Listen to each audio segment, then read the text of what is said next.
खबरों में आगे बढ़ते हैं। भोपाल में कांग्रेस का बड़ा प्रदर्शन देखने को मिला। मीनाक्षी नटराजन का नामांकन निरस्त होने पर कांग्रेस का उपवास और भोपाल के रोशनपुरा चौराहे पर 11 बजे से उपवास। नामांकन निरस्त होने पर कांग्रेस का भाजपा पर षड्यंत्र का आरोप। जीतू पटवारी समेत कांग्रेस नेता उपवास में शामिल होंगे। नामांकन रद्द होने के विरोध में कांग्रेस ने खोला मोर्चा। लोकतंत्र के खिलाफ कार्रवाई बताते हुए कांग्रेस का विरोध। और साथ ही आपको बड़ा अपडेट बता दें, 11 बजे से ये प्रदर्शन शुरू हो जाएगा।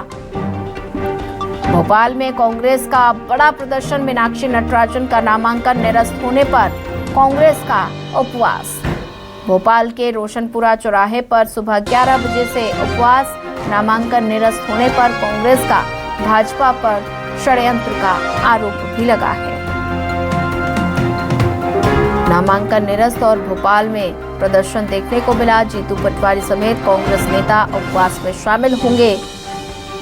और साथ ही जीतू पटवारी समेत कांग्रेस नेता उपवास में शामिल होते हुए नजर आएंगे।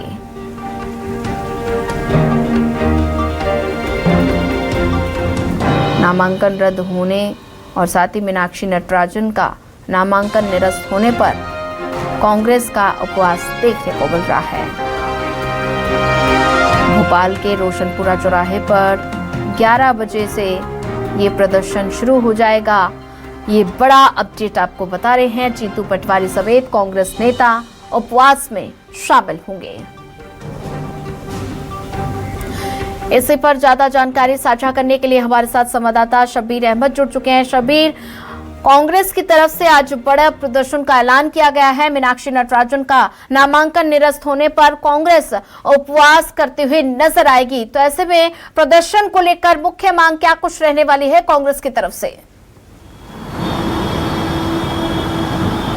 देखिए सोनिया, बात की जाए तो कांग्रेस अब इस पूरे मुद्दों को जनता तक पहुंचाने की तैयारी की जा रही है कि सत्ता का दुरुपयोग करके इलेक्शन कमीशन पर दबाव बनाकर मीनाक्षी नटराजन का फॉर्म निरस्त करवाया गया है गलत तरीके से। ये तमाम आरोपों को लगाते हुए कांग्रेस की तरफ से कल ही ऐलान कर दिया गया था कि वो प्रदर्शन करेंगे बुधवार को, और आज वो प्रदर्शन किया जाएगा। और रोशनपुरा पर बात की जाए तो रोशनपुरा चौराहे पर कांग्रेस की तरफ से 3 घंटे तक, करीब बताया 3 से 4 घंटे तक के तमाम कांग्रेस के बड़े नेता वहां पर उपवास पे बैठेंगे। और इसके साथ साथ बात की जाए तो एक प्रदर्शन और होना है, वो युवक कांग्रेस की तरफ से होना है। करीब 10:30 बजे के आसपास इलेक्शन कमीशन युवक कांग्रेस के कार्यकर्ता पहुंचेंगे। ये युवक कांग्रेस के कार्यकर्ताओं की तरफ से मैसेज कन्वे किया गया और कहा गया है कि हम आरएसएस की गणवेश इलेक्शन कमीशन को भेंट करेंगे, क्योंकि इलेक्शन कमीशन जो है वो आरएसएस के कार्यकर्ता के तौर पर काम कर रहा है सरकार के लिए, बीजेपी के लिए। और वही आरोप लगाते हुए आज वो गणवेश भेंट करने के लिए जाएंगे। लेकिन वहां पर पुलिस ने तमाम व्यवस्थाएं कर रखी कि किसी तरीके से इलेक्शन कमीशन में युवक कांग्रेस के कार्यकर्ता घुस ना पाए। लेकिन इसके अलावा बात की जाए तो आज दिल्ली के अंदर और भोपाल में इलेक्शन कमीशन से कांग्रेस के एक प्रतिनिधि मंडल मुलाकात करेगा। कल भी गए थे तो कल मुलाकात नहीं हो पाई थी, तो गेट पर ही दिल्ली में भी और भोपाल में भी धरने पर बैठ गए थे। काफी देर तक के वहां पर हंगामे की स्थिति में बनी थी। और कांग्रेस के कार्यकर्ता नेताओं की तरफ से आरोप लगाए जा रहे थे कि जो आपत्ति दर्ज कराई गई थी और फॉर्म निरस्त किया गया था, ये सरासर गलत तरीके से किए गए। और उसी को लेकर भोपाल में आज उपवास होगा। और इसके साथ साथ बात की जाए तो विरोध प्रदर्शन की भी तस्वीरें देखने को मिलेगी सोनिया, राजधानी भोपाल में।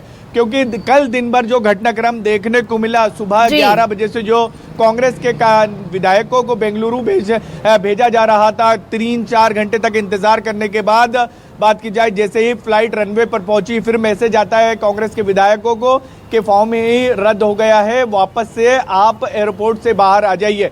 फिर कांग्रेस के जो विधायक थे वो वापस, जो जानकारियां निकलकर सामने आ रही है कि वो अपने अपने क्षेत्र के लिए रवाना हो गए। लेकिन दूसरी तरफ बात की जाए तो अब कांग्रेस ने रणनीति बनाई है कि इस मुद्दे को उठाया जाए, जनता को बताया जाए कि गलत तरीके से लोकतंत्र की हत्या की जा रही है। और इसके साथ साथ जनता तक के मैसेज के साथ साथ इस लड़ाई को कानूनी लड़ाई के तौर पर भी लड़ने की तैयारी की जा रही। क्या कांग्रेस को राहत मिलेगी, ये अगले 36 घंटे के अंदर पता चल जाएगा। अगर नहीं मिलती है तो ये तय मान लीजिए कि नामांकन रद्द जो फैसला रिटर्निंग ऑफिसर की तरफ से लिया गया था, उस फैसले के बाद अब महेश कैवट तीसरे प्रत्याशी होंगे जो राज्यसभा जाएंगे बीजेपी के टिकट पर। और इन सबके बीच बात की जाए तो आज कानूनी लड़ाई को लेकर दिल्ली में फैसला हो सकता है। मीनाक्षी नटराजन दिल्ली पहुंच चुकी है, अब कानूनी सलाह लेने की तैयारी की जा रही है इस पूरे मामले पर। ठीक है शबीर, ज्यादा जानकारी साझा करने के लिए आपका धन्यवाद।